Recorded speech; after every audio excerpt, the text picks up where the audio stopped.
जनता भड़क जाएगी, दंगे हो जाएंगे।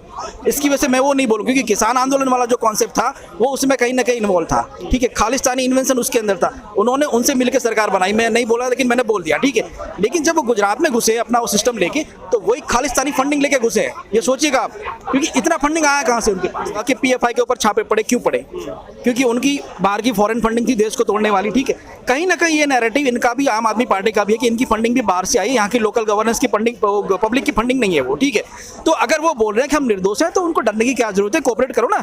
ठीक है, कोऑपरेट करो, न्यायतंत्र पे विश्वास रखो, लोकतंत्र पे विश्वास रखो, तो डरने वाली बात ही कहाँ आती है? अगर वो बोल रहे हम बेगुनाह हैं, हम लोग ने कुछ नहीं किया है। बाकी देखिए भाई साहब, गुजरात के एक एक नागरिक को अगर आप काटोगे ना, तो सिर्फ केसरी खून निकलेगा।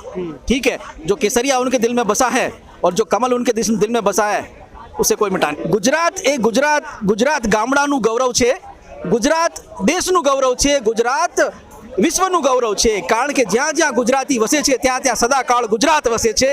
કારણ કે ગુજરાતી દરેકના દિલમાં વસે છે।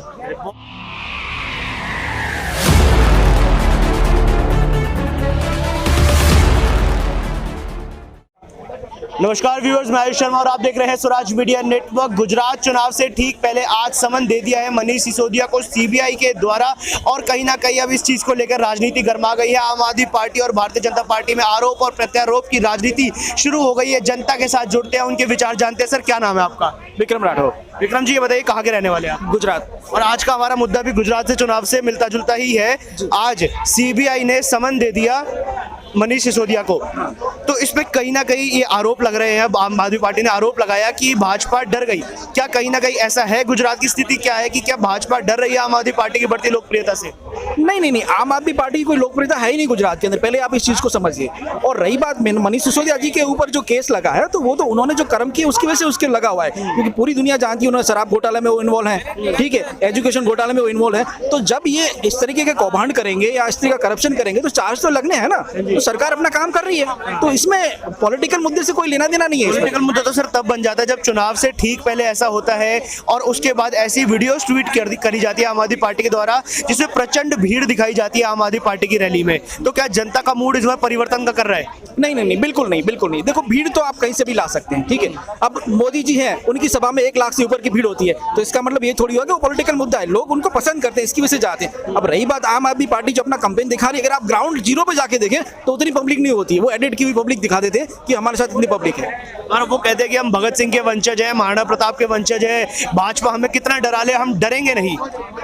ऐसा किसने कहा? मनीष सिसोदिया जी कहते हैं मैं राजपूत हूँ, सिसोदिया राजपूत हूँ, महाराणा प्रताप का वंशज हूँ। नहीं, महाराणा प्रताप के वंशज हैं, ठीक है, लेकिन उनको बताइए तो सी कौन सी क्लैन के वंशज है? महाराणा प्रताप की 10 क्लैन है, उसमें से कौन से लागू पड़ती है उनको?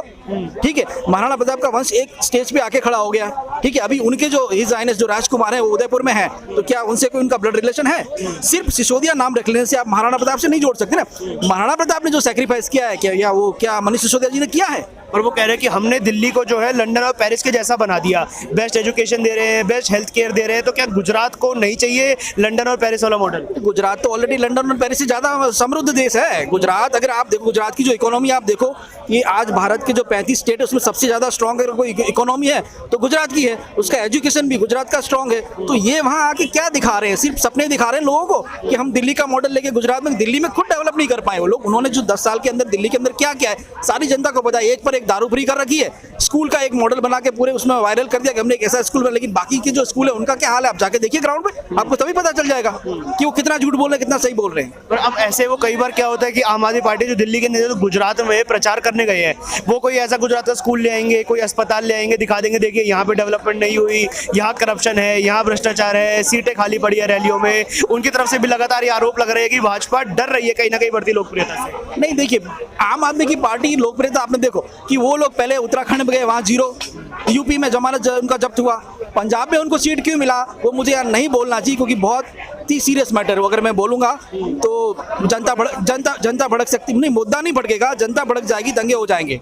इसकी वजह से मैं वो नहीं बोलूँ, क्योंकि किसान आंदोलन वाला जो कॉन्सेप्ट था वो उसमें कहीं ना कहीं इन्वॉल्व था। ठीक है, खालिस्तानी इन्वेंशन उसके अंदर था, उन्होंने उनसे मिलकर सरकार बनाई। मैं नहीं बोला, लेकिन मैंने बोल दिया। ठीक है, लेकिन जब वो गुजरात में घुसे अपना वो सिस्टम लेके, तो वही खालिस्तानी फंडिंग लेके घुसे हैं। ये सोचिएगा आप, क्योंकि इतना फंडिंग आया कहाँ से उनके पास? 10 साल के अंदर वो उन्होंने सिर्फ दिल्ली में सरकार चलाई, तो गुजरात में इलेक्शन लड़ने के लिए उनके पास फंडिंग कहाँ से आया, पंजाब में इलेक्शन लड़ने के लिए फंडिंग कहाँ से आया, ये सोचने वाली बात है। क्योंकि ये बीच में आईबी का रिपोर्ट भी था कि फोर्ड फाउंडेशन है उससे केजरीवाल जी ने डोनेशन लिया था, ठीक है, जो कि पूरा एक आतंकवादी संगठन से मिला हुआ है। वो कई आतंकवादी संगठन को भी फंडिंग करता था, वही फंडिंग उन्होंने यहाँ पे लेके और पंजाब में सरकार बनाई है। तो वही फंडिंग का एक हिस्सा लेके वो गुजरात में घुसे। तो मैं केजरीवाल जी को या आम आदमी पार्टी को देशभक्त पार्टी नहीं मानता, क्योंकि अभी कुछ दिन पहले ही आप देखना कि गुजरात के अंदर जो आम आदमी पार्टी के जो कार्यकर्ता और जिनको सूट वो दिया हुआ है ओहदा, वो कितनी अश्लील भाषा में बात करते हैं, अनपार्लियामेंट लैंग्वेज में मोदी जी को गाली दे, उनकी मदर को गाली दे रहे हैं। ये आप देख रहे हैं। अगर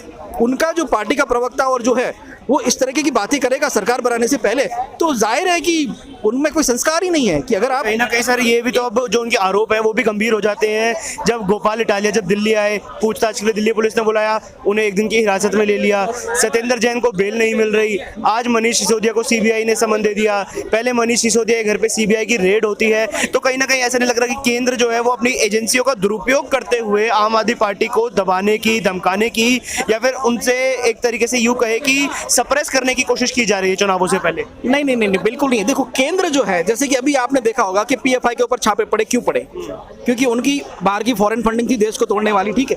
कहीं ना कहीं ये नैरेटिव इनका भी, आम आदमी पार्टी का भी है कि इनकी फंडिंग भी बाहर से आई है, यहाँ की लोकल गवर्नेंस की फंडिंग, पब्लिक की फंडिंग नहीं है वो, ठीक है। तो अगर वो बोल रहे हैं कि हम निर्दोष हैं, तो उनको डरने की क्या जरूरत है? कोऑपरेट करो ना, ठीक है, कोऑपरेट करो, न्यायतंत्र पे विश्वास रखो, लोकतंत्र पे विश्वास रखो। तो डरने वाली बात ही कहाँ आती है? अगर वो बोल रहे कि हम बेगुनाह हैं, हम लोग ने कुछ नहीं किया है। तो फिर गुजरात के दिल में क्या है? फिर गुजरात के दिल की बात बता दीजिए। आज मोदी जी मन की बात करते हैं, आज आप गुजरात के दिल की बात बताइए। गुजरात के दिल की बात मैं ये कहूंगा कि देखिए भाई साहब, गुजरात के एक एक नागरिक को अगर आप काटोगे ना तो सिर्फ केसरी खून निकलेगा, ठीक है। जो केसरिया उनके दिल में बसा है और जो कमल उनके दिल में बसा है, उसे कोई मिटा नहीं सकता। तो 2 दशक हो चुके हैं आज भारतीय जनता पार्टी 2 दशक से ज्यादा वहां पे सरकार रही। कहीं ना कहीं परिवर्तन की जरूरत नहीं लगती? नहीं, बिल्कुल नहीं, क्योंकि इतना अच्छा गवर्नेंस किसी और गवर्नमेंट ने दिया ही नहीं। आप सोचिए कि गुजरात के हर गांव में बिजली है, हर गांव में रोड है, ठीक है, हर गांव में स्कूल है, हर गांव के अंदर पानी की व्यवस्था है। तो आप एक, मैं आपको अभी जो साइक्लोन आया था जहां से दीव से लेके जो सौराष्ट्र में पूरा घुसा था, ठीक है, तो उस समय पे जो तकरीबन ऐसा बोलते हैं 10,000 करोड़ से ज़्यादा का नुकसान हुआ था। तो और बिजली के सारे खंभे उखड़ गए थे। वो बिजली के खंभे गुजरात गवर्नमेंट ने विजय रूपाणी साहब के टाइम में 20 दिन के अंदर हर गांव तक बिजली पहुंचा दी थी। सोचिए आप कि जो पूरे साइक्लोन ने बिजली का सिस्टम उखाड़ के फेंक के खड़ा कर दिया, उसको 20 दिन के अंदर खड़ा करना क्या आसान बात है? तो इतनी अच्छी गवर्नमेंट हमारे पास है कि अगर आपके पास कोई कुदरती आपदा आती है, 20 दिन के अंदर आपका खड़ा कर देंगे सिस्टम को, ठीक है। बड़ौदा में बाढ़ आई थी, सूरत में बाढ़ आई थी, ठीक है, उन्होंने विदिन 7 डेज पूरा सिस्टम क्लियर करके एकदम नीट एंड क्लीन सिटी करके दे दिया था। तो एक गुजराती में कोई संदेश दे दीजिए हमारे व्यूअर्स के लिए। गुजराती में? हाँ जी। देखो, एक कहते हैं गुजराती में, एक कहावत है, मैं ठीक से मुझे याद नहीं, लेकिन मैं याद करने की कोशिश कर रहा हूँ उस चीज़ को, कि ગુજરાત